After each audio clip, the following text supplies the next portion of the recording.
Hello and welcome to the British Gaming Podcast. It is the 18th of August 2015. This is Sam. With me as always, we've got Richie. Hello. We've got Terry. Hey, hey, hey. Little delayed, but I'll take it. And we've also got Richie's friend Alex? Terry's friend Alex. We've got Terry's friend Alex. He's everyone's friend. You can be my friend too, Alex. Hello. Hello. Right, we've got it packed quite tight this week, actually. Giggity. Haha, few topics to get through. Windows 10, apparently it can detect and disable pirated software and homebrews. Big Hero 6 is confirmed to appear in Kingdom Hearts 3. We give our thoughts on the Fallout Shelter Android app, now that it's out on Android, because I don't think any of us have iOS phones. And Resident Evil 2 is now getting an official remake, as well as the usual topics of what we've been playing, my question of the week, and of course your fan questions of the week. So I'm just going to jump straight into it. All of us, apart from Terry, have now upgraded to Windows 10, I believe, yes? Not me. Not Alex. Okay, so two of us have and two of us haven't. Well, I've got it on my secondary machine, my laptop, and That's what I've got. yeah, it's not on my main PC yet because I think it's having trouble getting the drivers for my motherboard because I don't know, my motherboard's a weird make and it kind of sucks. It's like the one crappy component of my computer.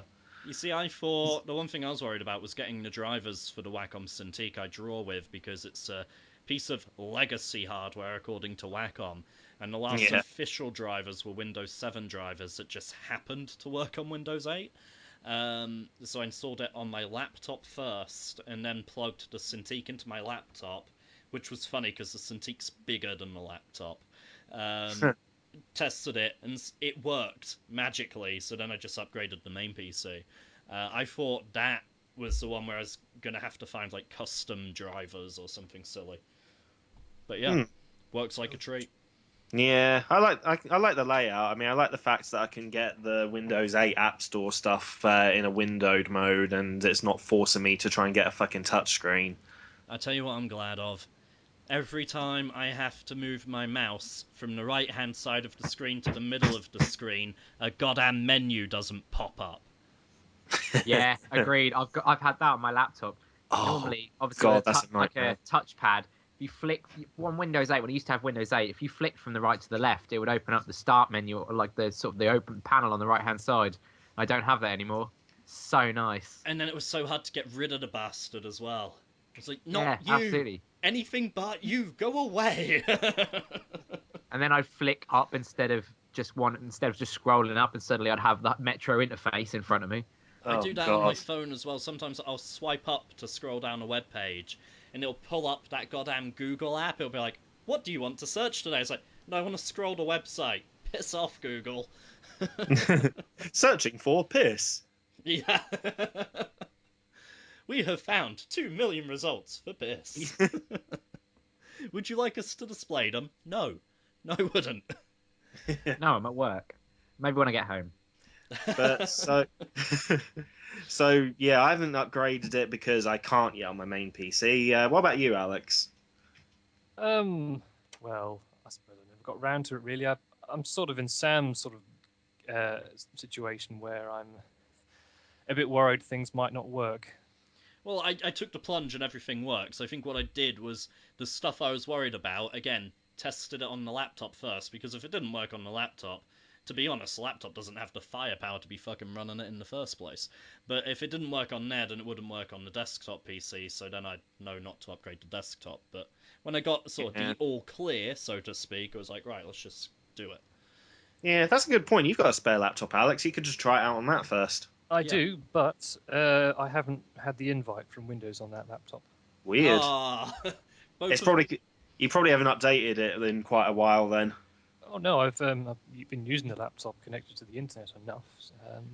Hmm. both my invites came within the space of 24 hours of each other. Huh. So I had I one in the evening, and then the following one came through in the morning. I never got an invite on my laptop. I just downloaded it from the Microsoft website and installed it on a USB stick. Oh, so you Really? were like, I'm not waiting around. I'm gonna come to you instead of waiting for Well, you I to was come to trying. me. I was trying to get the. I was wanting it, but it never came up. So I was just like, fine, and just took it into my own hands. See, I'm Yeah. tempted to do that, but if I do, I'll probably sort of run it on a second partition just in case there's any kind of driver issue. Yeah, it's not a bad idea. Yeah, But but at any any- rate, the bit that's mainly got people worried outside of naturally software and hardware compatibility is that there was a news story that was sort of misreported, and because it was misreported, it got people panicked when it necessarily shouldn't have been. It basically said that Windows 10 can detect and disable any pirated software, homebrew, and there's a huge homebrew community. And just basically anything that Windows didn't think was legit, or rather Microsoft don't think is legit. And a yeah, lot of people were like, well, what about my muckabouts with code? You know, when I'm like, if Richie was practicing for his programming course, for example, you know, if Windows went, well, that's unsigned code, I'm going to get rid of that. He could lose work, that kind of thing. It yeah, only affects uh, Windows Live slash Xbox games, because I believe games for Windows Live is now a thing of the past anyway. Uh, so Xbox games and Windows Store apps, those are the only two things affected. yeah. And when they mean Xbox games, it's just the Windows Store games that have an Xbox logo on them, essentially, which are Yeah, pretty pretty much much. Windows Phone games ported to computer, like Asphalt 8 Airborne, I think it was called. I actually tried that the other day because it's a free game. Not a bad little game. Yeah, basically it's only the stuff that's on Microsoft's own storefront. Yeah. You know, and well, a lot of people worried because DRM usually affects some legitimate users as well as the pirates it's targeted at. Not to It pretty mention, much always does. yeah, true. Although you gotta love, I'm sure we've all had some pirate horror stories in the past, just people being absolute tits. Um, My favourite is what happened with Arkham Asylum. Oh, that's the one I was going to use. The cape one. Yeah. Richie's playing through it at the moment, but you know the first time you have to glide to get across a gap, Richie? Yeah, I do. Yeah. You couldn't get past that point because the animation was glitched in the pirated version, so Batman would just fall every single time. Um, and Oh, someone another, complained about it on the Rocksteady official forums 2 days before the game's release date. oh, I got another one as well. Game Dev Simulator. Oh yes, this is beautiful. Go. People were complaining on forums that there was a glitch where none of their games were selling well enough because people kept pirating them. And this is something that only happens in pirated copies of Game Dev Simulator. And there were Yeah. even people posting on like the Steam page for it saying, "Oh, is there any way to research DRM in the game?" Irony. Yeah, I know. What was the one that made you a lot? Actually, a lot of people pirated it just to fight the unique enemy, but you would be chased by I think it was a giant unkillable scorpion throughout the entire Oh, game, and people started mass pirating the game just because they wanted to run away from the thing. Oh, I have no idea. I know It's the one you mean. I can't think what game it was, but I remember reading this. yeah, it was some kind of third person shooter of some description. It's sort of similar to the unkillable chicken in I believe it was Gears of War. You know, that one was more an Easter egg than a piece of DRM, but there was a chicken, and if you shot at it, it would then grow into a giant chicken. What is it with chickens killing people? Gears of War, Zelda, it just keeps happening. Um, Serious Sam 3. Serious Sam 3, thank you. That was the game with like the giant unkillable scorpion thing, whatever it was. I really need to play that game more. Good one, is it? Sounds like I do now. Yeah, I know, Yeah. right? I But if played a little bit of it and it just seems very kind of just mindless fun, basically. The kind of thing you get from like Bulletstorm and stuff. hmm. Oh, actually, on the topic, just a brief thing into Serious Sam. It was something that was actually part of the legitimate game. I can't remember where I was playing it. I think I was playing it around yours, Terry, or something. Anyway, I don't think I owned it. I was just playing it, and I don't remember which Serious Sam it was. I think it was one of the HD remakes. There was a part where I was just literally pissing around because that's all they ever do on games when you're supposed to be serious. And there's like, the developers have said, right, here is the waypoint. This is the way you're supposed to go. Often I just turn around and go, I'm just going to wander off here. And it's hilarious because there's like a wide open desert, and I thought, I wonder how far I can get into this desert. I'm just trying to like run across the desert, and you get to a certain bit, and all of a sudden, like these massive enemies just like come out of nowhere and just bombard you. And because you're at the beginning with no weapons, it's just you can't survive. So it's literally, it might just be the game developer saying, yes, this is open world, but get to the bloody game. Stop pissing around. Yeah, it is, and I remember reading about this one too. It's an anti-exploratory measure. It's like at the start of New Vegas, there's a pretty clear cut route straight to Vegas itself, but it's full of enemies that you will not be able to kill at the start of the game, just to stop you even trying it. But yeah, it's weird. Yeah, I'm just wondering how long it's going to be before these anti-piracy measures are just going to get counteracted. I mean, Jesus Christ, when you look at the apps on Android, I mean, that's just trying to stop that was just a joke. Yeah, to the point that some developers are claiming that up to 89% of the user base are running a pirated version of their game. Yeah. The thing is, most apps are ad supported now anyway, so it's not really that big of a concern. Yeah, this is true. The model kind of changed for monetization there on those. So yeah, perfectly valid point. Um, but I think it'll be interesting just to see what other anti-piracy measures we get in the future. I quite like the ones that reward legitimate purchasers. For example, if we go back to Game Dev Studio, when you buy the game, on booting it up, one of the first things you get is like a thank you from the developers for buying it, which is really quite nice. I thought I'd like to see more of that. Well, at the same time, like if it does it every single time, then it can No, be. this is the first time you boot up. It just says thank you for buying our game and supporting our independent studio. We hope you It's a Oh, like see nice that? touch. it.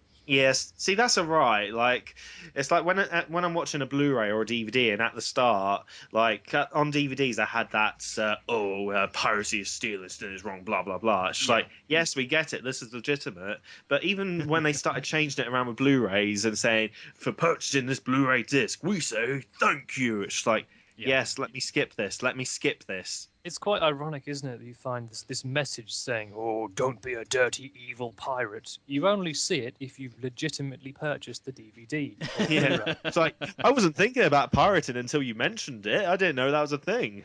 Let me What? Google that. Yeah. Exactly. If you were to believe the people who suggest that, you know, playing violent video games can subconsciously make you violent, then ingesting subconsciously this message of, "Oh, don't be a dirty pirate," you're likely to do it, then, aren't you? Well, it's like my friends Sally and Tom. They form a group called Team Nico, Team Neko, however you want to pronounce it. They've got a YouTube channel, but they mostly film panels and events at Comic Cons and stuff, so that people who can't go can just watch it from home. Or if you went and you're reminiscing about it a couple months later, you can go back and watch it and be like, that event. So they hosted their own panel, and it was called The Guide to Convention Etiquette, which was basically an hour and 20 minutes of don't be a dick. The problem was the people they were presenting that panel to were the victims of the dicks and not the actual dicks. So the people who were in the room were already fully in agreement with their message. You know, they Yeah. weren't the people who needed to be hearing the news. It's like when I don't know if any of you have ever had to work somewhere when other places have been striking or something like that, or just generally been in when there's been a massive staff shortage. And you get moaned at by the customers. Oh, there's no one here today. I can't do this. I can't do that. You're offering a limited service. It's like, yeah, piss and moan at the one guy who bothered to turn up versus the five who didn't. You say, "Oh, I agree with you, madam. Uh, so I see you," and just bugger off exactly the same as they did. Would you like to log a formal complaint? It's like, uh, yeah. So back to games. I think we've pretty much exhausted Windows 10. No segue, just straight to Big Hero 6 and Kingdom Hearts 3 because I'm damn excited about it. Um, I think we all loved the movie. Agreed? Yeah. I loved it. Have you seen it, Alex? I've not seen it. You need to see it. It's You amazing. really Don't do. don't worry about spoilers, but it's not one of those things. But All right, great. Because to describe what we're getting, there's some degree of spoiler involved. So it's obviously Sora in the Big Hero 6 world, so San Francisco. And yeah, it is a mix of San Francisco and Tokyo for those who haven't seen Big Hero 6 yet. So they've shown at the D23 Expo in Anaheim some shots of Sora riding around the skies on Baymax, and they also showed the boss character, which is the original Baymax armor. So if you've seen the film, you'll know why there are two Baymax bodies. And why Yeah. only one is inhabited. That's probably the safest way to say it without spoiling it for people who haven't seen it.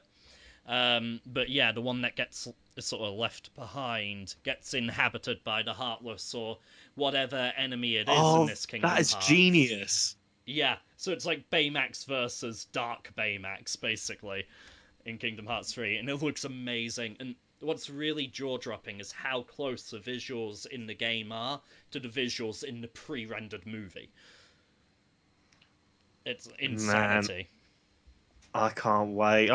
This is one of those times where it's annoying being a predominantly PC gamer, just because I know it won't come to PC. It won't. I'll be surprised if it goes to anything other than the PS4 because Kingdom Hearts has always been. It's Uh, confirmed for Xbox One everywhere. is it? Ah. And it's not always been PlayStation. Look at the amount of Nintendo 3DS and DS games it's had, Well, here's the thing. and Like, mobile phone. you look at the HD collections because they always said, "Oh, before we do Kingdom Hearts 3, we'll do a HD collection of like 1, 2, and all the important spin-offs to get people caught up." And then they only released that on the PS3. The thing is, the HD collection isn't exactly, a big deal kind of release outside of Japan, to be honest. And so, like, Sorry, how do you Xbox 3. figure? Well, compared to like a big new release, like a HD collection isn't as big of a deal as a brand new release. Generally, most of the time, in terms of No, the no, no, no, no. reception. Not. By the way, Terry is looking after his dog at the moment, so apologies if you hear it barking. Um, I don't mean that bit. I mean the Japan part. Why outside of Japan? Why is it a bigger deal in Japan than anywhere else? Well, for one, it's a Japanese RPG, and those tend to be more successful over there than in the West. Okay. Well, Kingdom Hearts. I mean, the Disney side of it has really helped it gain popularity here too. So I don't know. I think it's a mute But point when it comes to Kingdom Hearts. and leading on from that, it didn't come to Xbox 360 because Japan didn't give a shit about the Xbox 360. Now, Kingdom Hearts 3, it's a whole brand new release, just like Final Fantasy 15. So therefore, its logic dictates that it's going to be on Xbox One, which it's already been confirmed as in pretty much every website you look at, Sam. All right, Oh, all right. handbags out at dawn. Yeah, I know. Something got up his ass and died. But no, it looks amazing. Everything from Kingdom Hearts 3 looks amazing so far. We know we've got a Tangled world. We know the Oh, Hercules yeah. world is actually scaling Mount Olympus instead of being in the Colosseum. Frozen's going to be in it. Oh yeah, it has to be. I think we talked last time or a couple of podcasts ago about Wreck-It Ralph. How awesome that would be to have. It would be so meta to have Wreck-It Ralph. So you're playing a video game, visiting a world of video games, and it's Yeah. especially because you're world hopping in general. You'd be game hopping within a world hopping game. Does that make Yo, sense? dog.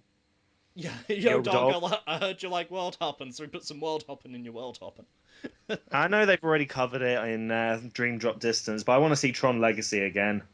It looked so good on a 3DS, I was genuinely surprised. Yeah, I know. I got just about up to that point, but then I decided to sort of hold off for a bit to go back to like do the HD versions of like Birth by Sleep and stuff. Ah, okay, fair enough. Richie, do you have any idea what the bloody hell we're talking about? I've heard of Kingdom Hearts. This is one of these things again. This is one of these things like Shenmue 3. This is exactly the same effect where you guys keep talking about it and we all keep talking about it. I've never played any of them, but now I really want to play the third one. And I have no idea what you're talking about. Yeah, the third one is not going to be a good jumping on point. No, I suspect you're right. This is one of those series that is mired in continuity at this point, to the point that you have 2-hour timeline videos from people just trying to explain what the bloody hell's going on, and like 1,000 fan theories scattered across the internet, trying to figure out who's who and what's going on next, and even people just trying to figure out what certain words mean. Well, when I get my next gen console, hopefully it'll be one that I can play the old games on.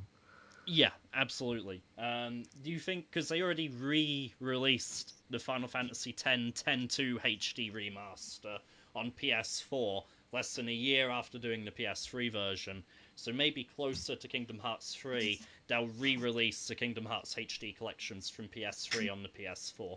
Who knows? I suspect they probably will, yeah. I suspect they probably will. Would make sense. Yeah. Speaking of multi-platform releases, the iPhone-only Fallout Shelter is now on Android as of, I think it was the 14th of August, wasn't it? Something Hey, like the that. segue's back. Yeah, the segues are back, baby. I've been playing it kind of boring so far. I'm really not loving it that much. It was not a lot is happening. Either I'm playing it wrong or this is a very slow game. Well, it is so it's meant to be a slow game, isn't it? Because you can pay to speed it up. That's Ah, the whole point. One of those. it's another Dungeon Keeper, is it? That sort of thing, yeah. But I kind of like the slow, grindy type thing. It keeps me busy when I can't play anything else. That's the kind of thing I like to play. So You like to I'm play enjoying it. slow, grindy stuff that you don't have to think about, and you still haven't played a Final Fantasy. No, you're right. But that's once I can't play that on my phone wherever I want at the moment. Actually, No. there are several of them where you can. You have to point me in their direction. I've played a couple of hours. I've only put about 2 hours into Fallout Shelter so far, which probably does sound like a lot considering. And I'm enjoying it. I think it's all right. It's fun if you like, as we said, really dull simulation, grindy type games. It's basically like simulation management. That's all it is. I don't know, You like, wait a certain amount of time, click a button, something happens, and then you wait another amount of time and click another button. it's That's all it resource is. management. It's like, I like my theme parks. I like my theme hospitals. I like my, I like those kind of games. I genuinely do. But there's just not enough going on in Fallout Shelter. And what really surprised me, like the Bullfrog games I mentioned earlier, they thrived on their sense of humour. And I really thought Fallout Shelter would have that, considering how much humour even is in the main games, and it's absent, almost entirely absent. Yeah, there isn't any sort of dialogue or narrative whatsoever, really. There's none of that. No, and I was just really surprised. Like, there's not even anything that's just subtly, coincidentally, anecdotally funny. You know? The only kind of real humor in the game is if you send someone off into the wasteland, you can read a log of what they've been up to, and that's kind of funny and a bit tongue in cheek in places, but that's about it. Yeah, Was it? incredibly Did it have any underwhelming. involvement from Bethesda themselves? No idea. Uh, Alex, you had No, any don't know. experience with it? I haven't played it, no. But just sort of like from a general, see, this is from a perspective of someone who hasn't played it and they've only seen videos, and brief pictures.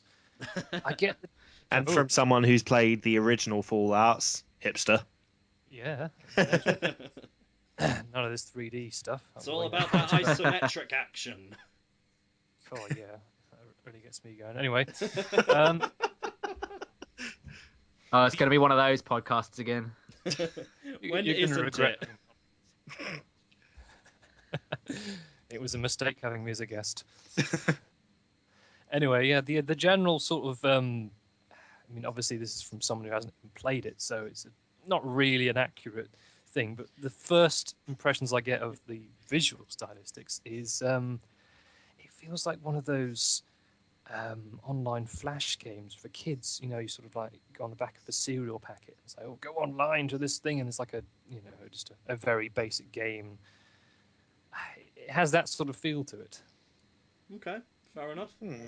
I don't like the mixing of like the 2D Vault Boy kind of artwork and the 3D backgrounds. That is clashing horribly for me. Mainly because it, like, they could have at least done some black lines and some cell shading on the 3D models to try and make it fit a bit, but they really haven't. I don't think it looks too bad. It looks all right, really, for what it is. For for a little mobile game. I Okay. wasn't expecting much going into it, so I'm not overly disappointed. Interestingly enough, the sort of, as I said, getting back to the sort of visuals, Mm. zoomed out when you see all the different rooms you can sort of stack wherever you want. It Yeah. almost reminds me of Comics Zone, like as you're sort of How? viewing a comics.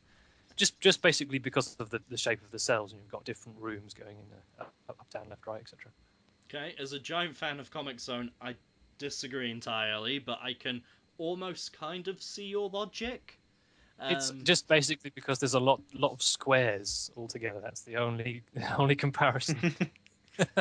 so to you, Tetris looks like Comic Zone. Not really, no. There's lots of Not really. squares. It's Association's a weird thing. it's Yeah. more of a grid system. It's literally like I don't know. I know what I'm talking about. You've got different rooms because in each panel of Comic Zone, it was like a different room. But you could sort of there were bits where you'd go from the next panel to the next, where it would zoom out just enough to sort of show that you were in a comic, sorry. Whereas when you're in the actual panel, yeah, it was sort of like a comic style, but you were zoomed in enough to be actually immersed in whatever panel you were in. Oh, Hmm. speaking of comics, apologies if I sound tired. I've been spending about 8 hours a night after my day job finishing up Joe Cape issue 3, which is now done. Plug. Yeah, it is. Which is now done and on the way to the It's one of printers. those podcasts. It always is. Anyway, it's now done and on the way to the printers, and I will be posting up links as to where you can get that if you're interested in reading it. If you can get your plugs as smooth as your segues, then I'll be impressed. That was still kind of smooth. We were talking about comics. Um, Alright, back to your regularly scheduled programming. Okay, so What's on the agenda? we're gonna talk about Resident Evil 2 if we haven't got any more to say about Fallout Shelter. Yeah, so I'm incredibly happy about this because Resident Evil 2 is the best in the series. Easily. Like, no shadow of a doubt, no question. If you disagree with me, I will find you, I will kill you. Or just make you play Resident Evil 2 until you agree with me. Um, I'm hoping they do it in the same style that they did Resident Evil 0 and Resident Evil Remake. If they sort of try and Resident Evil 4, my Resident Evil 2, I will be very disappointed in them. And I'm really worried that's exactly what's going to happen. Or even worse, they Resident Evil 6 it, aka Gears of War it. Yeah, thanks, Terry. Um, basically, we had some inklings because first there was the fan remake, which went crazy and everybody was talking about it. Then Capcom posted on their Facebook page, "Hey, we're kind of thinking about it. What are the fans' thoughts on if we did it?" To which they got thousands of responses of Shia LaBeouf saying, "Just do it," which gives you an idea for time frame as to when they asked that question. Know your meme and .com. Wow, that isn't even a plug for something I visit. Anyway, so now they've turned around, they've announced it. Apparently, they didn't lawyer up against the fan remake either, which I really respect. What they did was they invited the fan remake guys in for a chat to see what sort of ideas they'd had, what sort of challenges they'd come across, that kind of thing. And Hold on. The fan remake. Now, I've watched a Jim Sterling episode where he played this horrible Steam Greenlit fan not remake. that one. I was gonna say. Not that one. You mean the one with the guy called Leo? Yes, Yeah, that one. no, not that. Well, Which of these Pain things Z. get greenlit? I am shocked and aghast. oh no, I think the worst one was the one he did covered recently. What was it called? Lovely Magical Fighters or something. And it's like 50 playable characters, and it's like Twilight Sparkle and Sailor Moon, and just like a whole bunch of copyright owned characters. And let's not forget Sonic Dreams collection. Yeah, that was genuinely hilarious though. So that sort of gets a free pass because a lot of effort was put in, and B, it was just funny. So Yeah. yeah, I don't think it was ever meant to be taken seriously, and no one was ever charging money for it. Whereas the stuff on Greenlight is a whole different kettle of fish. But anyway, the Resident Evil 2 remake. Is there anyone here who has not played Resident Evil 2? I haven't yet. Hey, Wow, Terry, Yep. you're the last person I expected to, because I'm sure Well, I've you've. played it, but I've not played through it. Like, I've just played bits of it. Okay, right, that makes a lot more sense. Okay, Yeah. Yeah, I've played like pretty much all of them at some point. Like the most recent one I played was Resident Evil Revelations, which mm, so far so good, by the way. yeah. But yeah, in terms of the atmosphere, I quite like Resident Evil 2. It's like Resident Evil 1. I didn't like the whole mansion setting. I wasn't really too keen on The that. It mansion is just very colourful in the original. Yeah, but it just wasn't gripping me in. Like the whole kind of decapitated city thing, like that sort of hooks me in. Like I'm more sort of like the mansion thing kind of put me in mind of classic horrors, as opposed to the decapitated city just puts me in mind of more contemporary horror, which is more kind of my thing. How do you decapitate a city? Where is the city's head? Deca- Not decapitated. What's the decaying? That's the Decaying, word. okay. The decaying destroyed city. Like, this is Resident Evil 2 is probably the only time I'm ever going to champion a move from lots of bright, vibrant colours, like we had in Resident Evil 1, to a lot of muted greys and browns, like we had in Resident Evil 2, because it did actually suit Resident Evil 2. And they still knew what colour Yeah. was. You know, didn't The go all only the way. the only thing is though, I can't get on with tank controls.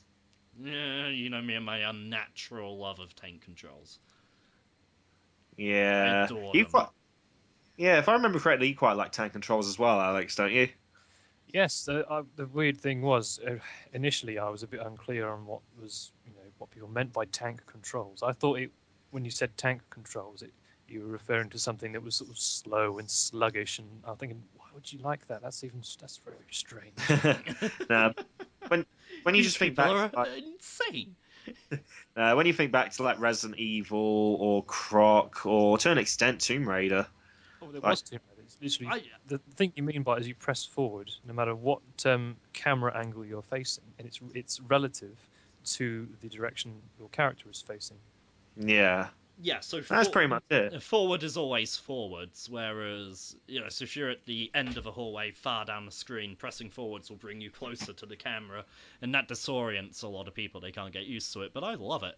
The only time it's a Is it? pain is when the camera switches so drastically that going from one room holding forward into the next room, if you keep holding forward, you'll go back into the room you just came from. There are a few Yeah, no, maps where that's you can do that. yeah, that frustrates me a bit as well. Yeah. It can be a bit tricky to sometimes get your bearings when you go from room to room. Richie, Resident Evil 2, please tell me you've experienced it.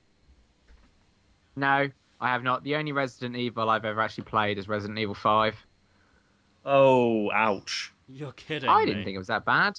I didn't think it was that bad. It's probably not as good as the others, but I've got no basis to compare it to because I haven't played them. Here's the thing So, Resident Evil 5 isn't bad as a generic third person action game. well, that's As a probably how I was playing it because I hadn't played the others. Resident yeah, Evil 5 is awful as a Resident Evil game. it's all Ah, about the relative comparisons. I mean, me and Alex have discussed Cave Story as a perfect case study of this. Like, it's the Deus Ex syndrome. yeah. It's like with Cave Story, you've got the nice freeware version with the iconic translation with all the nice kind of dialogue, and then you get this Cave Story Plus thing, which has this horrible graphical, like quote remake unquote over it. Is This this one of the ones where it generic looks like they translation. smeared Vaseline on top? Pretty much, yes, and like with the music as well, it just sounds like they just put it through some kind of audio filter, like just changed a couple of equalizer settings, and it was just crap, really. Like the translation dialogue was just generic. Sorry, Basically, I love. they managed to take a free game and then shit on it and then charge for it. I just love how bluntly you said that. It was crap. It really was. I mean, if you're going to play Cave Story, the free version, ironically, is the best version. It is. That's exactly how Pixel intended it. Now, the Yeah. only thing to the only good thing to become of this Nicalis release of this game is that I love how you had to prepare yourself to call it a release. In the callous thing. no, I just have to restrain myself whenever I mention the name of the devil. Okay.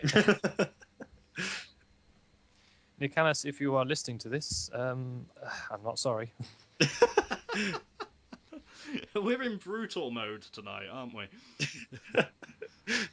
Essentially, the only good thing to come of this is if the original author of Cave Story, who goes under the name Pixel, I forget his real name, actually got some monetary gain out of this from selling the rights. Yeah, hopefully. But even Well, so, you would think so. Yeah. Yeah, but even so, I just wouldn't want people to play that and think that is Cave Story. Yeah, well, if you think that's bad, Jesus Christ! I actually bought the 3D remake for 3DS, Cave Story 3D. Well, that's a lot of 3Ds, and it's pretty vile. Yeah, oh no, I've seen that. It's awful. Richie, by the way, you have a lot of like video game education to undertake if you've not played even like Resident Evil 2. Next, you'll tell me you've not played Metal Gear Solid or something. Oh, just for anyone who's not played Cave Story, if you like Metroidvania games, really, I recommend it. I'm a huge platform fan, and this was billed to me as you will love it. I did not love it. However, I do No, seem to be the the way anomaly. no, the way I build it to you is if you love Metroidvania games, you'll love it. I do like Metroidvania games, and I still didn't like Cave Story. This Weird. actually reminds me of something that you have to be a bit careful of when you want someone to try something new. I think the best way is to say, "Hey, look, there's this video game. You should give it a go." You're getting no other Yeah, details from me, good sir. yeah. No, so, Basically, don't preface the recommendation. Just and kind of unfortunately, when you bias it like that, you say, "Oh, you'll absolutely love it. Oh, yeah, mate. Oh, crikey, that's right up your street. Yeah." you know, and then You'll it have just sort that of and a packet of sausages.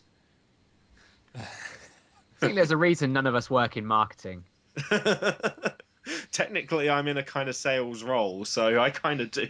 And I got offered a job in the marketing department of the company I currently work for, but my manager at the time, who is not the manager I have now, cock-blocked the move to that department.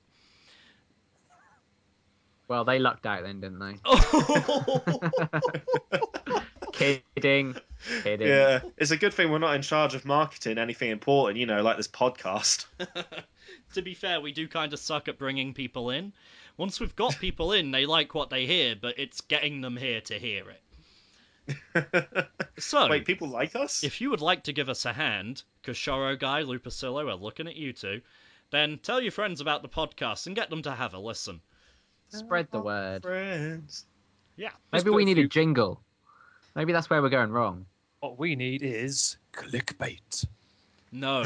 Yeah. We are not BuzzFeed, Alex. Right. Ooh, that was a bit of a burn. No, I don't think that's a bad idea. If the title was something like, "You won't believe what Sam says on this podcast," people would listen. Or you have, like, in the title, Sam drops the N-word live on air, and then you click on it, Yeah. and the N-word is Nintendo. Oh, God. Nicalis. Or That's the N-word. Nicalis. Yeah. Yeah. Who, honestly, Oh, I God. had not heard of prior to Alex mentioning them. I had no idea they were the ones behind Cave Story Plus, or whatever it's called. A little bit off topic, but just because you mentioned the N word, and I've talked about wrestling before a little bit on these podcasts. Oh, God. Well, you all know about the Hulk Hogan Oh, thing, here right? we go. I think we talked about the Hulk Hogan thing. Yeah, no. What amused me about the whole Hulk Hogan thing, I discovered the other day, is they've kind of taken off a lot of his content off the website and got rid of him and everything like that. Mm-hmm. Back in 2007, there was a live event where Vince McMahon dropped the N word on live TV. In front of Booker T. Yeah, I was just like, Wait a minute, what? That's a bit of a double standard. Ooh, now this is quite interesting because It's wasn't it Vince on Twitter? McMahon. He's full of double standards. He's made of 98% double standards. Like, if he came Yeah, as but a when you've got as cereal. much money as that, if you've got as much money as him, you can do what the fuck you want. True. Who's gonna stop you? Honestly. I mean, that was a few Yeah. years back, and this is actually quite pertinent because wasn't it on Twitter that he made these comments? No, this Hulk Hogan went on a racist rant whilst having sex with someone and being filmed without his consent. So he had no idea he was being filmed. Doesn't make what he said any, better. Oh, he said it in private. That's okay then. As long as he doesn't Yeah. show us he's, racist, then he can say whatever he wants in his own home. That's not what we're saying. Yeah. And it's like The Rock like had one of his most memorable WrestleMania matches with him, and then after find that out, he's just like, oh. Now I'm sad. Pretty much. And you don't make The Rock sad, you just don't. And So Dwayne is mad. So let's get back to the actual topic list. Especially as we said that we'd actually like to keep this to around an hour and a half because we ran long in the tooth last time. Amiiqo, which is, as you can probably tell from the name, um, a device which acts as an amiibo, and it's supposed to be for backing up your data safely and securely. What makes that claim seem not so legit is the fact that when you buy this thing, it comes preloaded with 10 amiibos.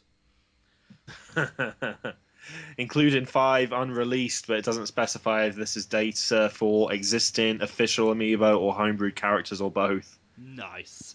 Um, Yeah. this And I'm just having a read about it. You can download an app to your Android device and transfer the data from the figurines to the device. Lovely. So this is basically the equivalent of an R4 card for amiibos.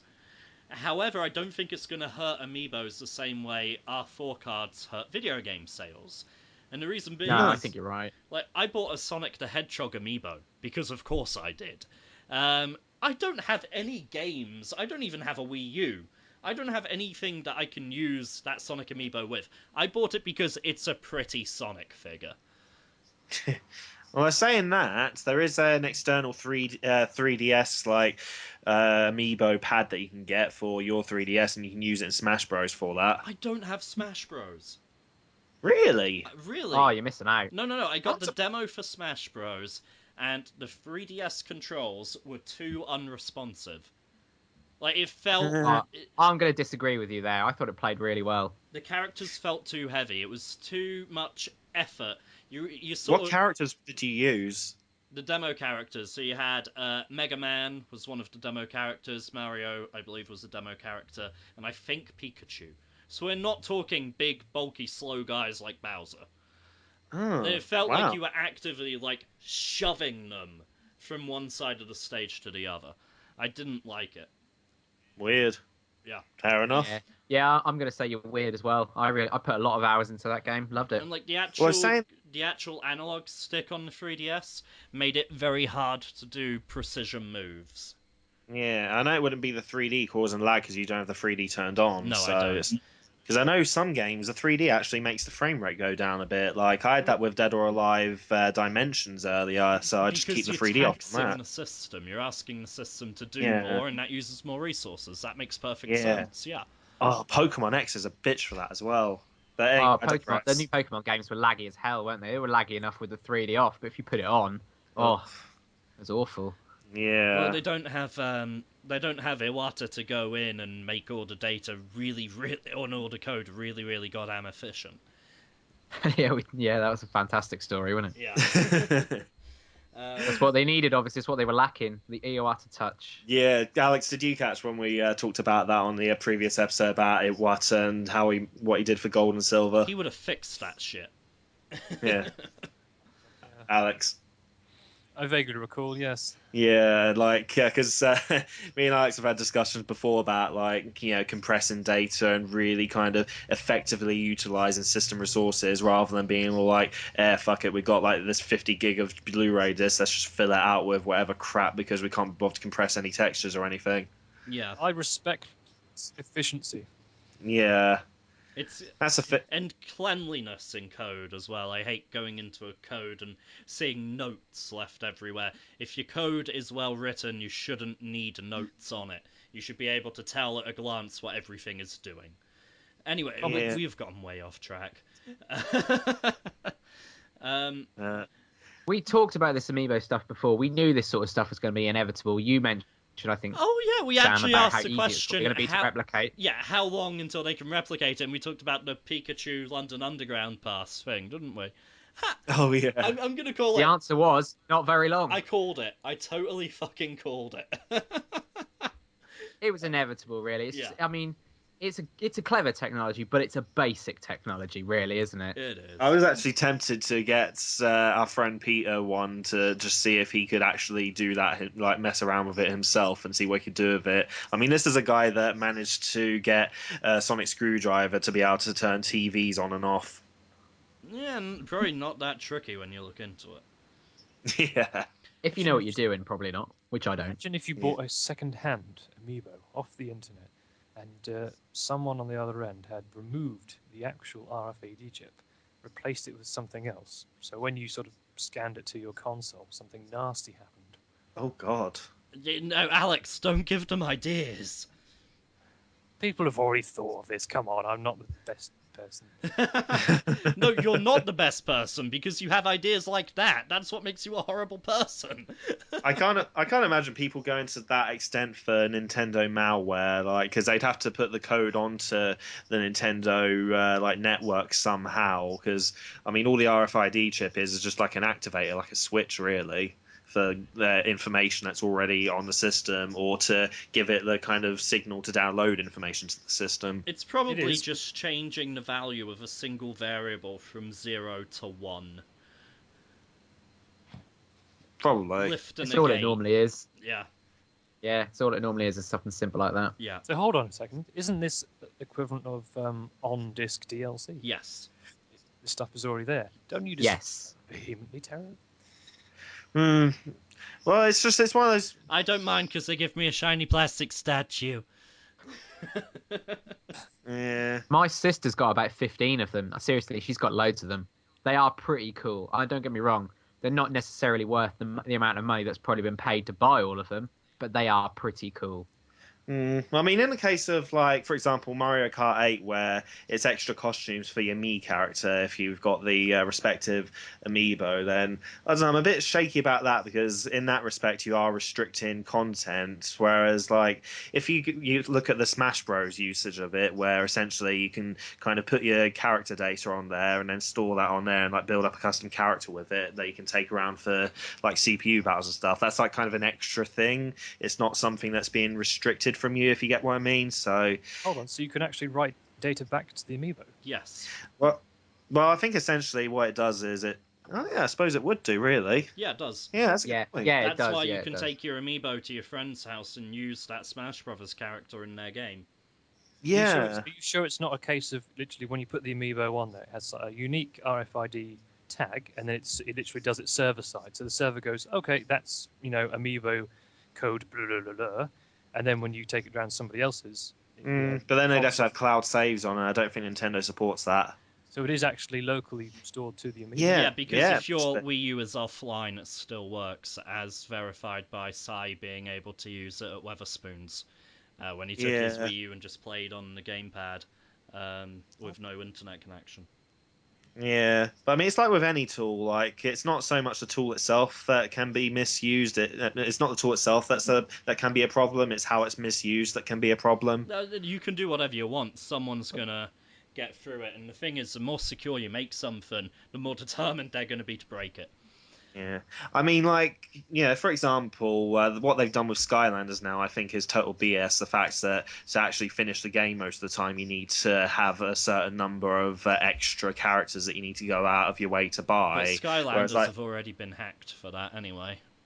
Yeah, but still, it's poor that happened in the first place. Whereas, like with the amiibos and what they do for the games, like they're just little extras that don't really like. If you don't have them, they don't really detract from your experience. It's just like little bonus things. That's I mean, You true. say the that main though. draw of them is just little collectors, like You say collectibles. that, but there is one game. I don't know if you saw it at E3, the new Animal Crossing game. It's like a board game, like Mario Party esque. Oh You yeah. actually cannot. You can't play that without an amiibo. If you don't have an amiibo, you can't play. I'd imagine they'll probably include an amiibo with it as standard.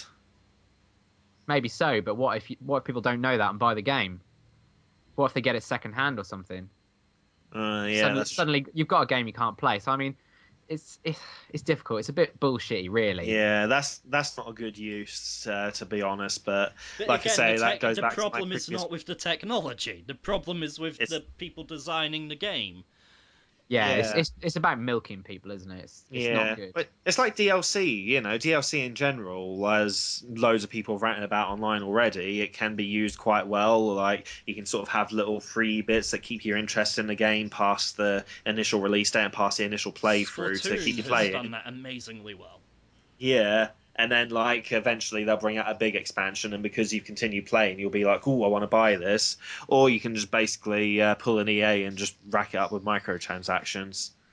Speaking of Splatoon, my sister got that this weekend, so next time I go there, I'm going to give it a go, see if I like it. Oh I'm Yeah. yeah, sure I let us will. know. Because I've been curious about that game, but it seems mostly online, so I don't know enough people that own Wii U's. She also got the new Captain Toad game, which I'm looking forward to playing Oh, because that looks Treasure quite fun. Hunter. Oh, Treasure Tracker. Treasure Tracker, yeah. Yeah, Yeah, I heard that's basically essentially just a game that's filled with the Captain Toad levels from Super Mario 3D World, like that kind of thing, really, if I'm not mistaken. Yeah. Which those levels were really fun.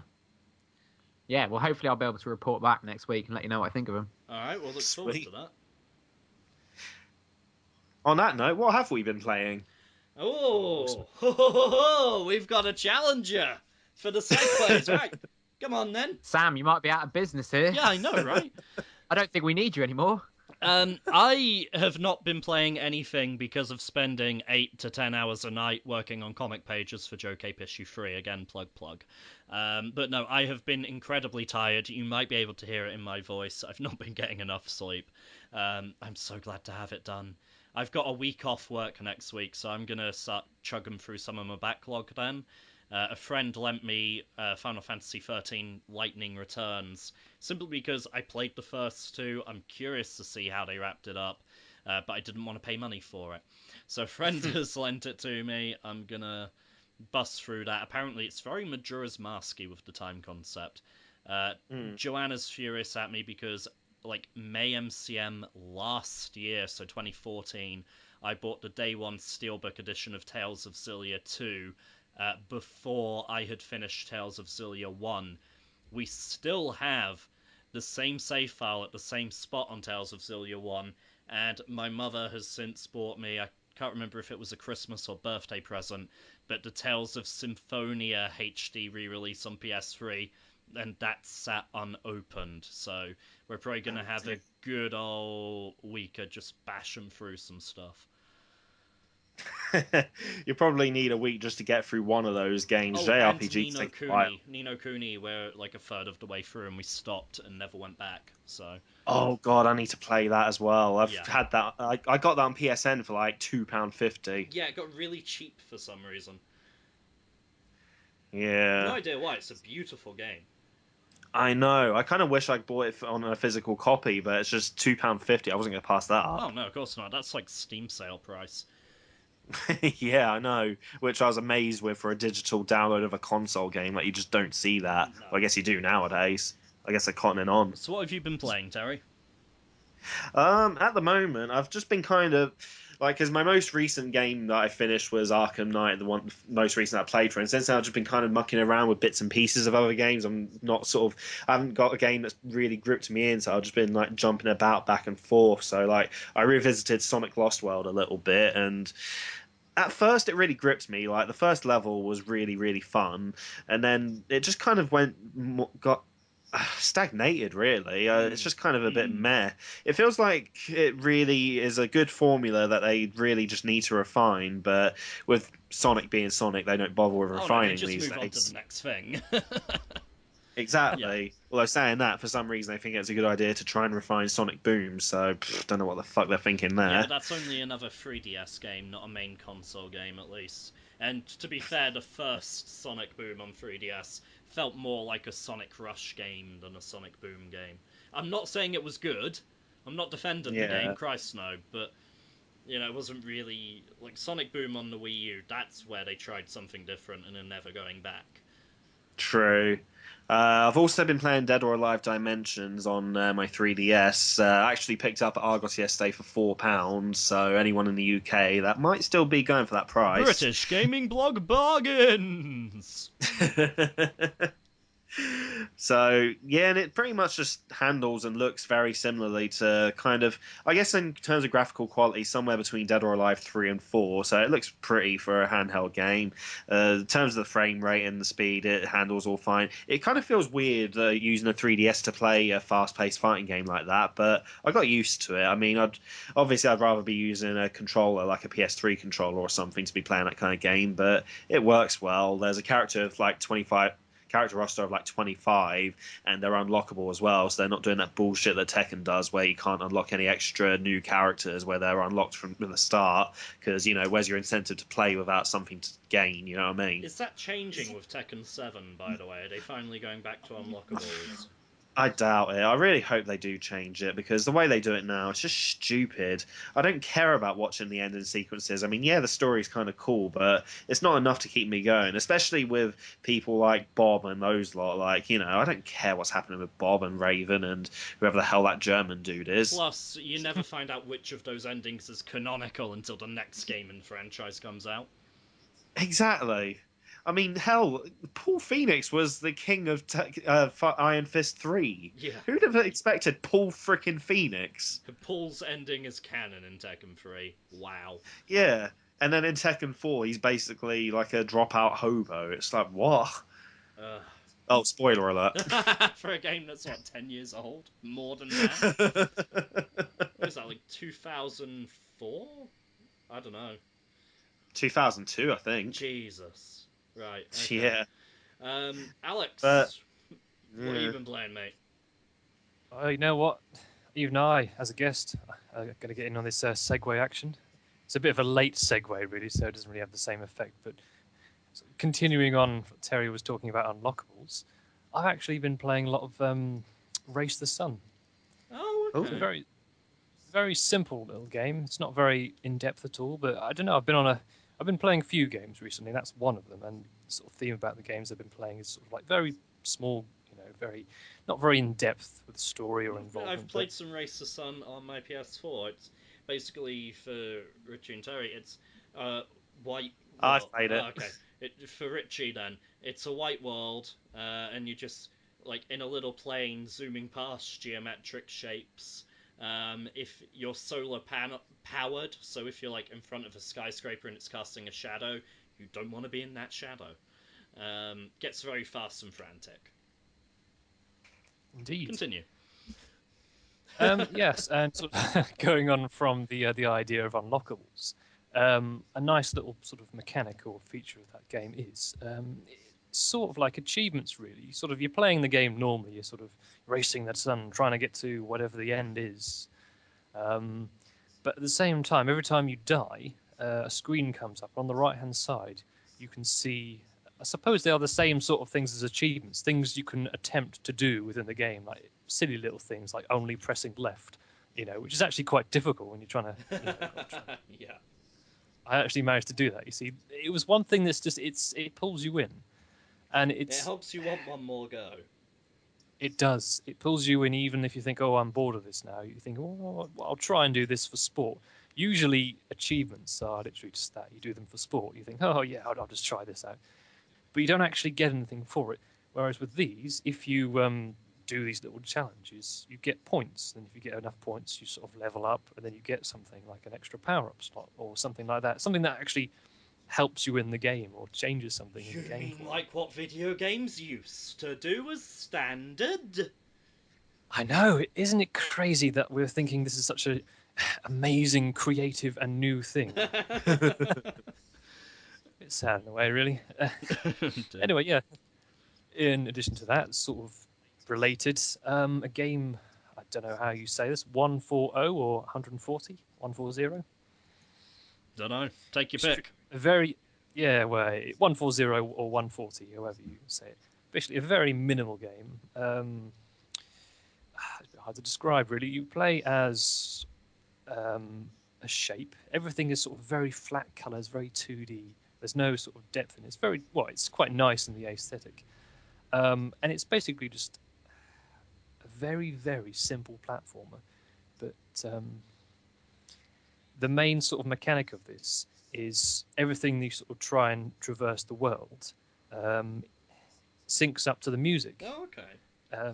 So like you know, and as you go through, you have to sort of, basically the mechanic is the same. Every level, you go through the level, you have to try and find this sort of floating orb thing. It probably has a name, I don't know. It's just like a little circle thing. You collect the circle thing, take it to this special reciprocal. It goes into the reciprocal, and all of a sudden, the music changes, and the whole aesthetic changes, and the whole level changes slightly. Like, you know, moving platforms suddenly become active, and so you go to these sort of hop up platforms, go to the next bit, find the next little floating thing, you know, rinse, repeat. Music changes again, colors change. It's a lovely little game, actually. Reciprocal Hunter. Oh, also, just a heads up, guys. Never refer to a woman's private parts as a reciprocal. That is never, ever taken very well. So, Koshoro Guy, tell your friend that. Yeah, Sam, You you learn that speaking the from hard way. experience. potentially. Ay. Yeah. British Gaming Blog offering you the latest in relationship tips. Also, never refer to it as an antechamber. You've been playing that recently, haven't you, Alex? Also, Oh dear, nice getting more of the segue, old segue. but also never refer to it as the Uncanny Valley either. Or just never refer to it as that. Okay. Moving on. So, Yes. antechamber. Anti-Chamber, yes, yeah. Another sort of title I've been playing, and this one's actually, although it's it's similar to the other games I've been playing in minimalistic, aesthetic. It's actually quite a bit more in depth. It's a first-person game. It's not really a first-person shooter because you don't shoot anyone. It's very relaxed. It's a Stanley Parable on acid, didn't you say? That's a good way of thinking about it, but it doesn't really Yeah, help. that's anyone. It's very not much Stanley what it Parable. is. It is, yeah. It's Oh, hi, basically Richie. Hello. I forgot you were here. you are, this unnamed entity. You're not given a name, no story. It's just you're straight in, and you're walking through this bizarre. Well, you don't know where you are. It's very bleached, almost sort of Aperture Science, but a lot more minimal than Aperture Science. It looks like. Can you get more minimal than Aperture? Oh yeah, definitely. I mean, if I can describe the aesthetic, it's like You when you're really making a like map. that word. I do. I really do. That's my new word. When you're sort of making a map in a map editor and you don't bother actually modeling anything, you just sort of have like a square corridor and you don't put any textures on it. So it's like a bleached square corridor. It's exactly what it is, but it works. Well, just a shader on and that'll do. Yeah, you're going through and it's very, very Well, I basic. assume they bothered It's with a very material. minimalist. It is. It's like sort of splashes of color here and there. Some of the effects when you sort of like, I don't know, say you're walking up and you see this giant pit, and you think, oh, how am I going to get across this pit? And throughout the game, it gives you these little hints. It's sort of like, usually after what you've just done, which is sort of, it adds to the weird sort of mindfuck aspect of the game. Like you'll do this really complex puzzle, and then after you've done it, there will be this little hint that's sort of saying, "Oh, I could have done with that beforehand," So like, So it's like but a little it's too sort of late. yeah, it adds to the sort of feeling of confusion and general not knowing what's happening. But yeah, it's a very relaxed game. There's no sort of pressure to kill anything. No one's chasing you. It's just very focused on exploration. It's a walk and It is on a simulator. timer though, isn't it? It's on a timer. Oh, there is a timer. I did notice that. Now, I'm quite new to it. I haven't completed it. I'm sort of halfway through, so I don't actually know the significance of the timer, whether it's a case of like the Zelda game where I'm so crap at video games. Sorry. The one. It's all right. Is So am I. Have you is watched it any of the Majora's races? Mask where So am I. the moon is coming to get you, and if you're not, you don't do it in time, it destroys everything. Yeah, but you can reset that. I don't know. I've got Anti-Chamber as well. It's one of these games that I come back to every so often. I play it for a little while and go, I got no idea what I'm doing, and then I stop. I try and play it for a little while, and then I realise I have no idea what I'm doing, so I stop. But I've never let the countdown get to the bottom, so I don't know. I genuinely don't know what happens when you get to that. Well, I've been playing it for so long. I've just been like, as I said, just going backwards and forwards, trying to work out things because it literally sends you all over the Oh place. yeah, and it doesn't give you any clues whatsoever. So, as you say, it gives you hints, but it never truly tells you what you have to do. Oh So, yeah. every time I've played it, I've been really fucking high, so I can't even remember what it was like. Oh, dear. It's a fun game. It's a nice game, Hmm. definitely. One thing. It's a change. It's a break from what you normally play. It is. It's very sort of, yeah, very different to the usual sort of what you expect from a first-person style game. I mean, one thing did strike me originally. It's strange. I'm a bit of a strange authority on these sorts of things because little mechanics that would piss everyone off and say, "Oh, that's really crap." This game does this in a certain way. Sometimes I look at that and I think, actually, that makes it more fun for me because it's a challenge. But I'm just weird like that. No, you just grew up when video games didn't hold your hand constantly. Possibly, but yeah, the thing is, This is the guy that built a new gaming PC and then kept playing System Shock 2 on it. that's the first thing I played, and Half-Life 2. Oh dear. Alright, so Yeah, you've been playing. they give you a map Yeah. in this game, but to access the map, you hit escape. Now, when you see the map, you can't then go back to where you were. Well, as in, well, you can, but it's You basically can to a point. you can select which sort of room you want to warp in. But one thing I noticed very quickly, and I've been playing it a lot, is there's a lot of hysteresis, if that makes sense. In other words, you can say, "Oh, I was at that point when I last left off. Right, I'll go to this room." So you start in that room, and then you go to a door. In order to unlock this door, you need to have, I don't know, 3 cubes to insert into the reciprocals. Um, so yeah, that's another simple This is like mechanic. Sesame Street word of the day. Yeah, Today's word is reciprocal. reciprocal. Yeah, you have to have some cubes to put into the hulls. And of course, if you start in that room, you don't have the cubes because last time you played, you got the cubes from another room, then you came into that room. So it's strange. Okay. It's So interesting. you've been playing that. Richie, what have you been playing? Well, before we came on to do the podcast, I was playing some more Arkham Asylum. Yeah. I know I completely forgot about it, to be honest. And I was going through my Steam list thinking, what can I play while my food's cooking? And I was like, oh, Batman. So I decided to play it. I've just got up to the bit where you find the Batcave. Oh, okay. So really, I know I'm not very far compared to where I was last time, but I haven't played it since then. So yeah, that's good. Got my bat thing, the thing that pulls items towards you. The So grapple, hopefully yeah. I'll make some good use of it. Uh, Yeah, that's Did that. you like the explanation for him having a Batcave on Arkham Island? Like, how did you? Of course you did. Fuck it, you're Batman. I'm not going to question it. Yeah, that was basically the explanation. It was basically, how did you do that? He just went, I did, Yeah, like, and they all just Batman. went, okay. That was pretty much the And the explanation. thing is, And only Kevin everyone's cool Conroy with it. pull off that with. Only Yeah, Kevin no, well, Conroy yeah, no one pull off that cares. No one statement. cares. It's great. Yeah, I was like, all right. Doesn't seem to be a problem with anyone that he's trespassing.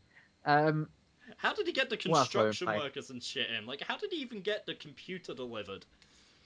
Just like one guy turns up in the front of Arkham Asylum with an Amazon package. because Batman, obviously. Yeah.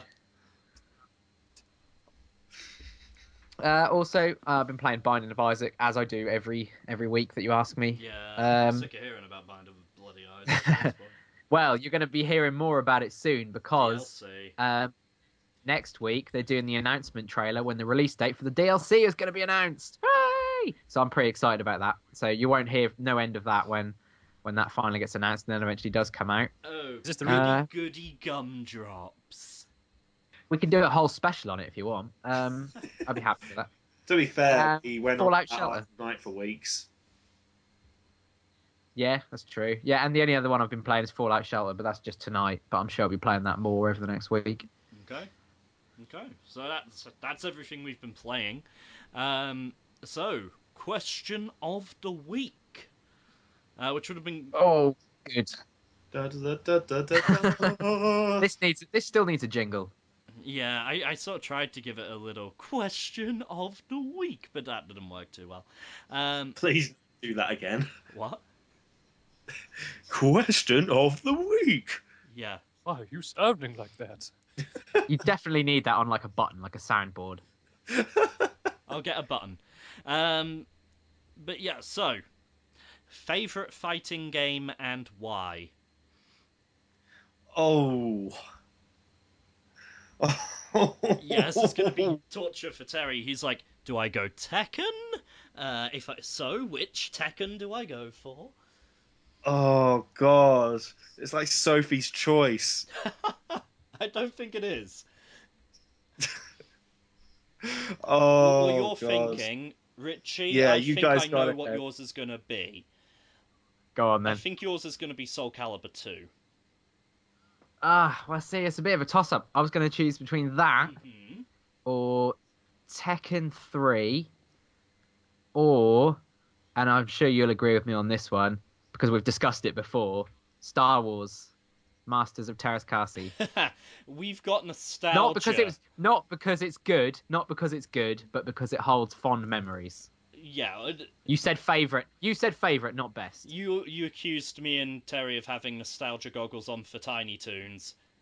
That is Yeah. nostalgia goggles right there. Masters of Yeah, Terraskasi is a well, steaming pile of shit, but we love it. yes, I absolutely. love that steaming pile of shit. Yeah.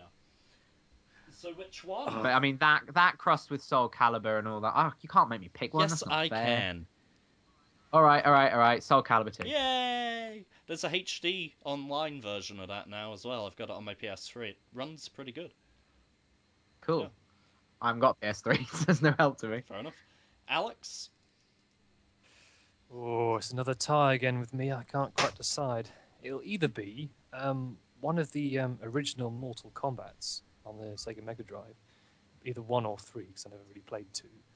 Um, Either that or, sorry, yeah, three-way tie. Streets of Rage 2, because it's technically fighting, although it's more like melee. Streets of Rage 2 doesn't really count here. We're talking sort of one-on-one beat 'em ups. All right, okay. Well, in that case, the other option was Marvel vs. Capcom 2. Well, Marvel Uh, vs. Capcom 2 is my pick.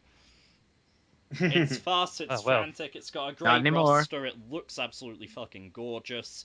It's everything you want in a fighting game. Plus a ton of unlockable shit, unless you buy the PSN version where everything's pre-unlocked for you. The Dreamcast version, I had to work for those costumes and characters. it's like Doctor Who, All right, isn't Grandad. it? Back in Yes, Back my in my day, day. we had to work for these things. Oh dear me. you didn't just get Prototype Jack. You had to fucking beat the game as Jack, and then you got Prototype Jack. Back in my day, we Only in went the to Tech versus Force mode. You couldn't play him in one player, only in the versus mode. Because that's how it was in Tekken Wait, 1. I don't know why. no, you Where, could. where is this Grandad from? You could play him in arcade. Not in Tekken 1. Yeah, you could. It's just that you had to go to the far right of the screen, and then you just like be scrolling along past the squares and you can't like see the extra characters. But like if you scroll along, it'll show like an avatar of them. I'm going to have to test this later.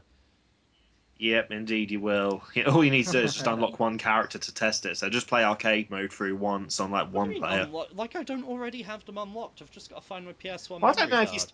What? I don't know if you still have the save file or not. You do know who we're talking about here. The Hoarder. Fair enough. Right, Oh, what's yours, Terry? Go on. oh God, there's so many that come to mind. Soul Calibur 2 is one of the ones that came to mind, but Richie picked that, so that helped me eliminate that, Soul so I can Calibur just 2 was have in my the own running for answer. me as well. Yeah. Yeah. Tekken Tag Tournament 1 is in the running as well. Ooh, good Uh, shout.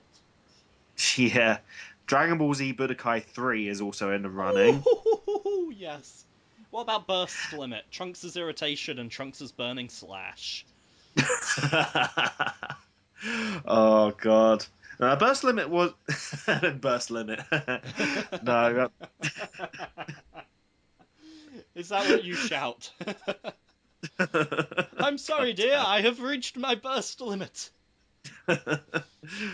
Oh, but no, I mean, Burst Limit was fun, but it just felt like Budokai 3 with less, Sorry, this is and now with making those. me think burst limit, and then they followed that up with raging blast. Oh dear. That's what she said. Yeah. On top of that as well, like I've always had a soft spot for the Dead or Alive games as well, and not for the bouncing boobs option. Yeah, sure. Was an option. Alex is just like, No, this I is a had real revelation. Sam. I had real porn games. Remember? Oh yeah. Yeah, we know. Apparently That was plumbers my don't wear introduction. ties. Oh God. But yeah, on top of that as well, like Alex said, there's the original Mortal Kombat on the Mega Drive. There's a soft spot nostalgically for Shaq Fu, even though I'm aware that game is absolutely abysmal. Same with Clay Right, I'm Fighters. gonna push you for a decision. This is like a game show. Pick one. Fuck it, I'm going with Tekken Tag Tournament. Okay, good man. I believe Richie, as usual, has the fan questions of the week, and I believe that, as usual, they come from Kishoro Guy. Is that right? I do just want to That is- mention one little shout Oh. out: Tekken Bowl mode. Oh yes, Tekken Bowling. I spent more time in that than I did fighting. I Yeah, think did you I did always as choose well. the jacks in that as well? Yeah, because I've got the aim assist in their eyes. Yeah, and it just broke the game. Strike! Strike! Strike! Well, I guess that would be Yeah. turkey by that point. Yeah. Gobble gobble. Um, So, fan questions. yes, Richie. Yes, Sam was. You are 100% correct. They are all from Kishoro Guy, so thank you as always. We do appreciate it, Question Kishoro, one. and this is nothing against you, but if anyone else would like to put in some questions, please do. Yeah. Like, if Echo123 is listening and wants to give us another question, feel free. Yeah. Okay, question one. Are any of you a fan of gaming websites like Racket Boy, Hardcore Gaming 101, and other sites that are mainly consisting of text-written reviews and people who will also talk about the gaming history, which not a lot of people know about? I tend to stick to Retro Gamer magazine. Like, it's Mm. an actual physical magazine. If I'm going to read text reviews, I usually do it there. And I usually do it on games that came out 10, 15 years ago. Yeah, I generally stick with video stuff, to be honest. I watch a lot of Screw Attack stuff, really. Tech stuff I've not really read much of. Every now and again, I'll read Yahtzee's extra credits, but I think it's easier when it comes to a game to digest in video form because it's a lot easier to get an idea of a game looking at it than reading about it. yeah, Definitely. remediation theory. Yeah.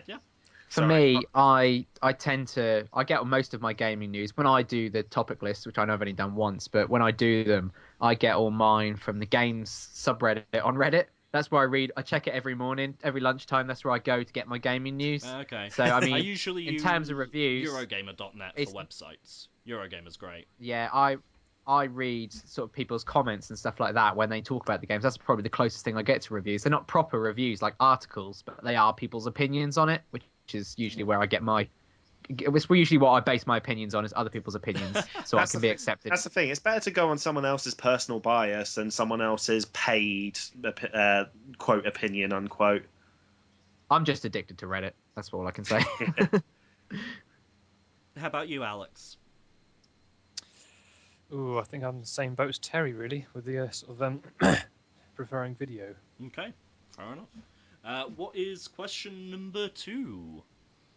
Question 2 would be: what are some of your favorite puzzle games? Oh, Hmm. So when we say puzzle, are we talking like action puzzle games like Tetris and Columns, or are we talking like Portal? He does not specify. okay, Portal. Yeah, Good shout. Portal Good 2. shout. Antechamber. Yes, Yeah. Throw definitely. that one in there. The Stanley Parable. I guess you could class Braid as a puzzle game. It's more about Yeah. puzzles than I it is think that's fair. platforming, so. Limbo. Yeah, okay, we'll have that on a technicality. I've got a little game on Steam I bought in one of these. I think it might have been in a humble bundle or like an indie pack. I bought called the Tiny Bang Story. which is like a sort of a point and click puzzle game. And at the end of sort of every chapter, you collect puzzle pieces, you collect jigsaw puzzle pieces, and literally at the end of every chapter, you put them together into a puzzle. Yeah. And it's a very, very nice game. If you've never played it, I recommend it. It's probably quite cheap, and it was quite cheap when I got it. It's a very nice, relaxing game if you like that Me and sort my of other thing. half play a lot of point and clicks. Obviously, you've got Broken Sword, Mist, Riff, words cannot come out. Sam and Max, so pretty much every Sam and Max game ever. The Back to the Future point and click game, that was actually pretty decent. Oh, if I think of Telltale games, then yeah, the Back to the Future game was Oh, amazing. yeah, so well done. I love that game. I quite enjoy the Professor Layton games as well. Yes, Mm. I've not Pretty much the definition of a puzzle game. I've not played them, and but if my other half has all of them, and she just sits They are there very in bed fun. on the DS. It's like, go to sleep. it also, if we're counting Telltale style games, then I've got to mention Life is Strange. Love that game so far. I'm going to start episode 2 this week, I think. I'm so interested in that game. I watched a few videos of it, and I'm so leaning towards I'm it. waiting for the It's- entire season to get significantly reduced. I probably will do the same, but it does To look be very fair, I good. spent like £9 on it. What, the whole thing? Yeah. That's not bad. Well, I do play on PC, so Alright. Yeah, well, so will I. So I'll have to keep an eye out for that because I could definitely part with that. yeah, PC gaming is too expensive. Alright, Mustard Yeah. Race. Well, it's only a couple of months till the Steam sale. Oh Christmas God. sale will be here soon enough. Oh God. I think I've got like 320 something games on my list. I think I've got enough. See, I've got to catch up with you guys because we did that thing, and I thought I had a lot of Steam games, and turns out I You don't. had the least, yeah. Yeah. Yeah. Alright, so that's... How big's your list gotten, Alex? Sorry? How big's your Steam list gotten? Let's have a quick look. This reminds me of high school, only the question has changed slightly. How big is your Steam list? It's over 100. What kind of friends did you have in high school? I didn't, I just had bullies. I can't actually see the No, number. actually saying that, Adam Stoll and Jamie Mann were always alright to me, so if either of those two are listening, thanks for not being complete wankers. 192 is the official number. Damn. I think that was still more than me. Yeah. I just remember back in the days of being a kid and being happy having 3 games. Yeah. Oh, I've got 12, I feel like a king. I've got 7, one for every day of the week. You've got more games than pairs of underwear. Alright, that got weird. What's question number 3 are we on now? 3, yes. Did Alex want to weigh in any more on question 2? Puzzle games? Oh yeah, good point. Puzzle games. I can't really think of any. There is a sort of a game I sort of play now and again, which is quite quirky. A game called Cogs, you might have heard of. Oh yeah, that game's very fun. Yeah, it's sort of a misnomer because there are some levels where it's the old. I think it was an old Amiga game called Pipes, where you have to sort of it's like tiles, and you have to rotate the tiles to direct the steam, across the board. Sort of like the hacking minigame from the original Bioshock. Yeah, pretty Yes. much. Yeah, basically. Yeah. Exactly like that. Except for this has a different sort of extra mechanic, and instead of a flat board, it's actually a cube, and you can rotate this cube, and there's different faces, so it can go around corners and on later levels. So yeah. Cool. Cool. Right, question 3. Question 3. Yeah. I'll try and make it into a bit more question sounding. What are your thoughts on homebrews in general? The only homebrew I've ever really had has been on my PSP, and those were mostly emulators. I could play the entire Mega Drive library on the bus. So for that reason, I love me some homebrew. Agreed. I don't know, would you put emulator and homebrew in the same category? No, it's not an official application, is it? I suppose. I think it was basically that the homebrew was the facilitator of being able to play it on the bus, because you could play it on PC, but it was the portability. It was like, oh yeah, Exactly. Without homebrew, it wouldn't have been possible to emulate those games. So, yeah. Yeah, no, fair play. All right, people, calm down. We have been hissy and pissy with each other a bit, haven't we, this Rich time? is acting like a mum tonight. Kids! Someone's got to. You keep that down or I'll come up there! I will turn this podcast around. Oh God. What was the I'm question much. again? How do you feel about homebrew? I was gonna say I'm pretty much in the same boat as Sam. I think one of my favourite bits. I know it's a bit up in the air whether we're counting emulation, but on my Nintendo DS, I had an emulated version of Lemmings that you could use with the touchscreen. Nice. That was the coolest thing. That was. It's such a stupid little thing to be able to do, but it was so much fun. Being able to play Lemmings wherever I wanted on the two screens was just fantastic. Yeah, I like homebrew hacks that give you like extra little features. Like with my PSP, every game I have on it is a game I legitimately own, but it's just handy being able to have them all on a memory card as opposed to having to carry around every individual UMD. A for portability and B so that it uses less battery. So I'm not using the UMD drive because that sucks up battery like a motherfucker. And just little things like that, really. And obviously, that some games, like I mentioned, Cave Story a million times. Uh, yeah, I don't know. I mean, there's a few little things on Homebrew that I like. My PS2 has a Homebrew custom firmware as well that allows me to play games off the hard drive. So yeah, little things like that, There was a really. lot of I had that on my Wii. Sorry. Free I was McBooth. just going to say we had a lot of homebrew during the RPG Maker 2003 era. Two in particular. One was Kara's project, which was basically a character generator. So you'd make character sheets by picking like that head, that body, that hair. And then there was a face set one as well, which you did the exact same thing, but for faces, for putting in text boxes when people were talking to each other in game. So popular, in fact, were those pieces of homebrew that later legitimate versions of the RPG Maker software incorporated those generators as standard built-in features. Yeah. Nice. But in terms of homebrew games, like where does it stop being homebrew and then start being indie, and then when does it stop being indie and start being just a game? Like, I don't know, I because think I mean the homebrew lines are is getting so indie now blurred because you can nowadays. publish anything pretty much, as Steam Greenlight is I think, proving. yeah, I Yeah. think the term homebrew originally referred to basically custom firmware on a console. Oh. I think that is basically where the term homebrew came from. He was running, extra programs like media players on your Wii or something like that. So yeah, I mean, in a way, I don't really think it's actually influenced me or any of my friends, but in a way, it could influence people who think, oh wow, this is possible. I thought a console was a console; it was fixed, and then to understand that what is possible, someone has done the work and they've managed to find a I think way. what it does is it allows the public to turn around and go, if this guy sitting at home can make the console do this, then why the bloody hell didn't you? Pointing, of course, at the manufacturer. And that's why, as console generations have gone on, these features have become standard so that people aren't running unsigned code on the console to get those features. It also brings up a point about the whole kind of battle of ownership of rights of what you can and can't do with your console. Like, do you own the console or do you just own a license to use the console, kind of Oh, thing? that is I mean, far like, too deep for this question. We're going to yeah, have to table that, Terry.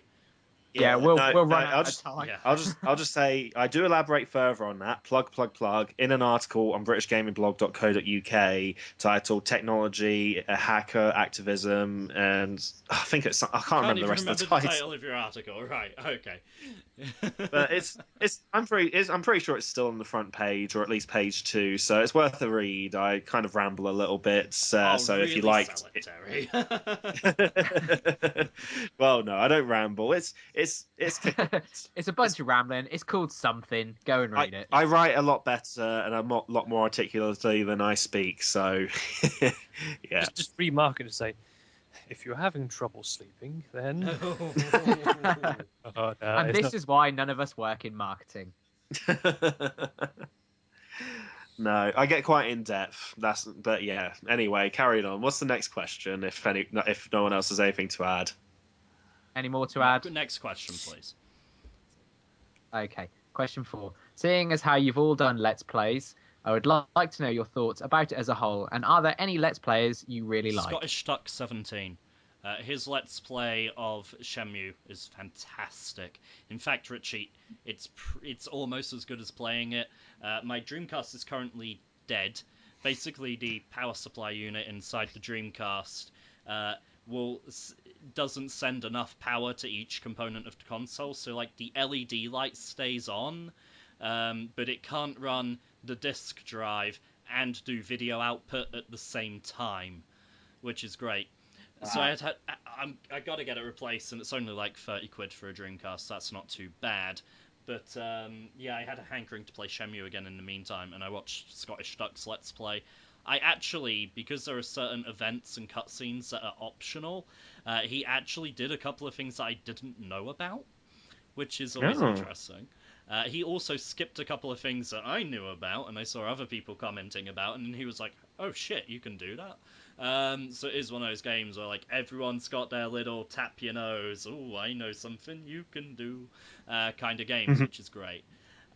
He's done like some Ratchet and Clank ones and stuff as well. He's awesome at every Let's Play he does. So go check him out. I've watched one series of Let's Plays by someone called Third Mario Brother, who's essentially managed to go through all of Sonic 06, like Sonic, Shadow, Silver, and Final Story, and he went for it all blind as well. Ooh. You see, I like when a Let's Play. There are two types of Let's Play I like. One is where they know the game inside and out, they know the game better than themselves, i.e., Scottish Duck 17 running Shenmue. The other type I like is when there's some kind of gimmick or restriction. So, like, I like watching Final Fantasy VIII Let's Plays where they purposefully don't level up, which is possible in that game because the enemies scale relative to your party's level. So if your party's level never increases, then the level of the enemies never increases. And it's just really interesting watching them like abuse the junctioning system to still have really high HP, but not level up. So yeah, if you ever get the chance, watch. They're quite long because of the nature of Final Fantasy VIII, but well, yeah, especially if you're having to mess around with exploits like that as well. yeah, and they sit there and they have to like stay at one spot and draw 100 of a certain spell and things, which usually they cut out. You know, they like cut away and come back once they've drawn 100. But yeah, stuff like that always interests me. That's why I like speedrunning as well, because speedrunning uses a lot of glitches and exploits, like the tool-assisted runs of Super Mario 64, where they're doing pixel-perfect acrobatics with frame-perfect jumps, and Mario's just doing this amazing shit that abuses the geography of the 3D landscape. So yeah, Let's Plays. Alex? Yeah, cool. You a fan of any Let's Plays, Alex? To be honest, it's not really something I've looked into much. Okay, fair enough. Although you have watched our races. I have watched your races. Yeah, I think that's my gateway. Races are the other form of Let's Play I really enjoy as well. Evidently. Oh yeah, definitely. Yeah. Well, me and Alex have been talking about having some races on Skydrift, so I'm thinking if you're up for doing some recording on that, Alex, then we could do that. Definitely, yes. Yeah. There you go. And if you guys get Skydrift as well, you're welcome to join. Okay, Richie, have you got any Let's Yeah. Plays you like?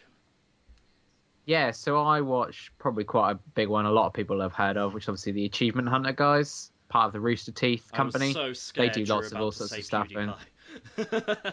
Oh god, no.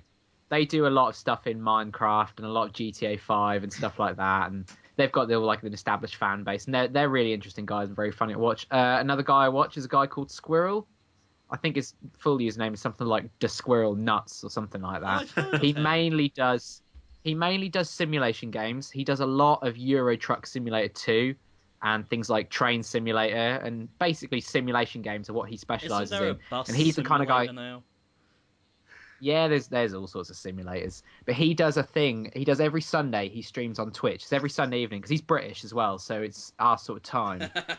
He does a thing called Sunday Night Trucking, where he just plays Euro Truck for like 5 or 6 hours and just interacts with his chat. And he's a very cool guy. He's an older guy. He must be in his like 40s or something, but he quit his job to do this sort of Twitch stuff, and he does it very well. Very interesting guy, very cool guy. And he's got also like the proper kit as well. So he's got like the whole steering wheel with the pedals and all that.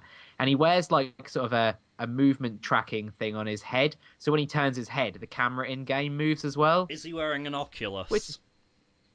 I don't think it's an Oculus because it doesn't cover his eyes, but it's that sort of thing. Okay. But yeah, apart from that, there's one guy I watch called, I think I mentioned him on it before, called Northern Lion, who does a lot of Binding of Isaac. He's very good.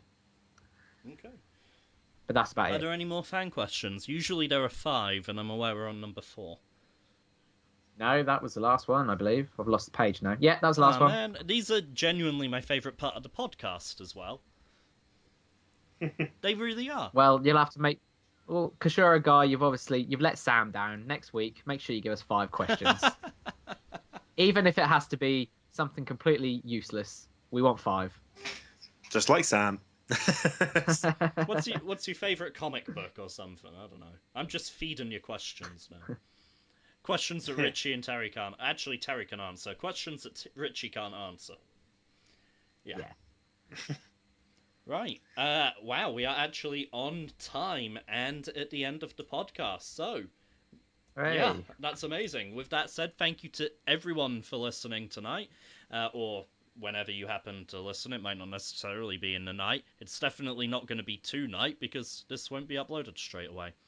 Maybe we should live stream these. No, we're not going to do that because of my internet connection. But yeah, thank you very much. Not to mention, we edit out a lot of farts. We do not. Lots of tell them Sam's farts. We definitely do. Well, thank you very much to our special guest Alex for joining us tonight. Pleasure. And Richie and Terry, for their comments a minute ago, can jump in front of a bus. I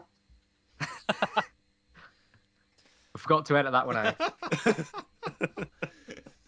Coming next week, the unabridged version.